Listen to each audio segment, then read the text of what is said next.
they sided with the wrong guys. Second World War, they sided with the wrong guys. Before that, in the 19th century, on the wrong side. In fact, I think it was the Tsar of Russia who referred to Turkey as the sick man of Europe, and then they carved up the Ottoman Empire between themselves, etc. Turkey continues to make the wrong choices. Now, why is it friendly with Pakistan? What does it get? And I'll tell you the reason for this. It's very interesting. Pakistan says, I am the leader of the Islamic world, I have the bomb.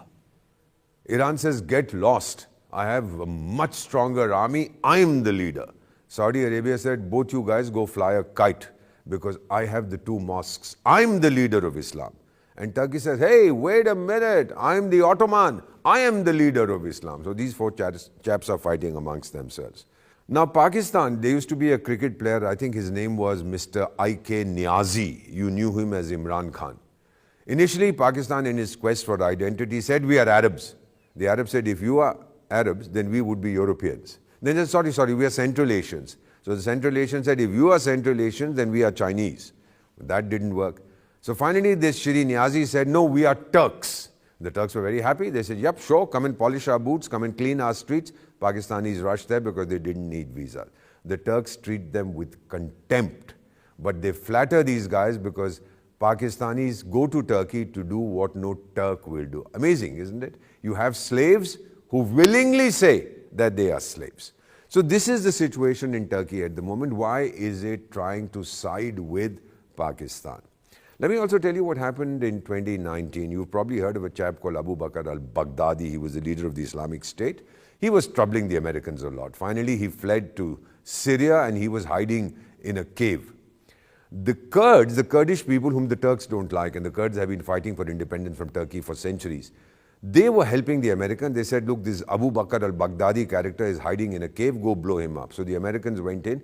By then, this Abu Bakr al-Baghdadi, a great jihadi, by the way, he had figured out that these guys were coming, so he strapped on a vest full of explosives, brought his children and, I don't know, several dozen wives and blew himself up. End of story. Then this Adha Darban, the present chap, who is a hardcore Islamist, I call him Adha Darban, actually it's Erdogan.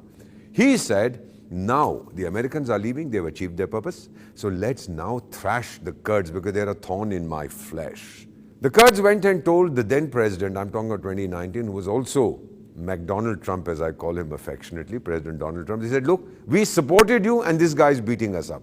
So then Donald Trump tweeted, if you get a chance, take a look at that tweet. 2019, he said, if in my infinitely superior wisdom, I find out that the Turks are misbehaving, I will obliterate their economy. I have done it before. He tweeted that and the Turkish lira collapsed.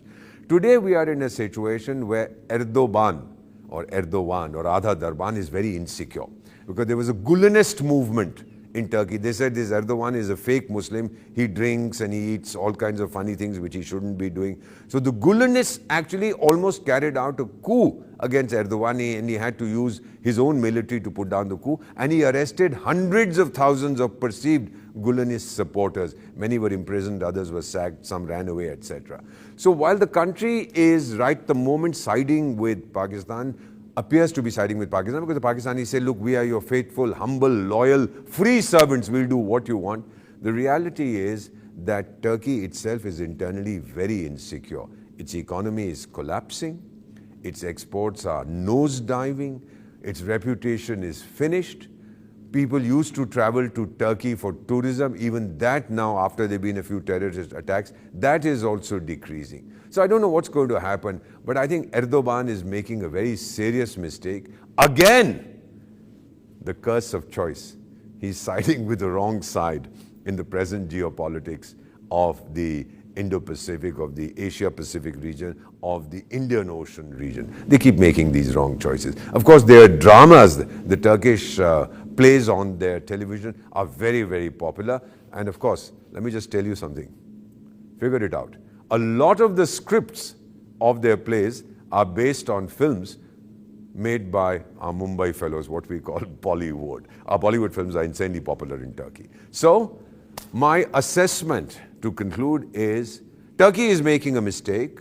It's going to be very difficult to persuade this buffoon that he shouldn't be doing this. He's going to come. He sent a ship there when the Pakis begged him to send a ship to Karachi, saying in 1971, the Indian Navy had blasted Karachi. Well, we sailed out again. We sent a message saying that you shouldn't be doing these funny things. We'll blast you. And of course, the warship that Turkey sent, it ran away very quickly. So Mr. Adha Darban, if you are listening to me, get the hell out of our region. You don't want to mess around with me. I will obliterate you. I don't want to do it in a couple of days. Go away. Go and do what you have to. Go fight the Greeks. Go fight whoever else you want to fight. But don't mess around in my region. And forget about the chaps you are supporting. They are going to be infinitely ungrateful to you. In diplomacy and international relations, there's no such thing as gratitude. That's the first lesson we are taught.